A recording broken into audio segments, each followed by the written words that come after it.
Hello everyone, good evening. তো দেখো, দিনটা ছিল পঞ্চমীর দিন আর আমরা সন্ধ্যাবেলা বেরিয়ে গেছি ঠাকুর দেখতে। তো হরিদেবপুর স্পোর্টিং ক্লাবেই প্রথম গিয়েছিলাম। দেখতেই পাচ্ছ মণ্ডপের মধ্যে প্রবেশ করেছি।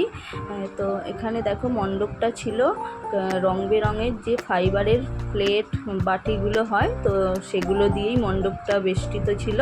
তো দেখতে তো দারুণ লাগছিল। ভেতরটা লাইটিংয়ের কাজ ছিল আর ওপরে এই যে লাইটিং দিয়ে একটা ঝাড়বাতির মতো করা ছিল, যেটা সত্যিই নজর কাড়ার মতো।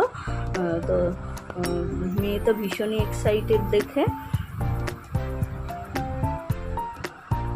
আর এখানে দেখো ঢুকতেই প্রথমে ব্রহ্মা বিষ্ণু মহেশ্বরের একটা ছবি ছিল, যেটা সত্যিই নজর কাড়ার মতো, যেটার মধ্যে লাইটিংয়েরও কাজ ছিল। তো দেখতেই পাচ্ছ পুরো প্লেট আর বাটি দিয়েই মণ্ডপটা সজ্জিত। তো ভেতরে ভিড় তো ভালোই ছিল মোটামুটি। তো এখানে প্রতিমাও দারুণ ছিল। তো এই যে দেবীকে আমরা দর্শন করলাম। তো সব মিলিয়ে মণ্ডপটা খুবই সুসজ্জিতভাবে সাজানো ছিল।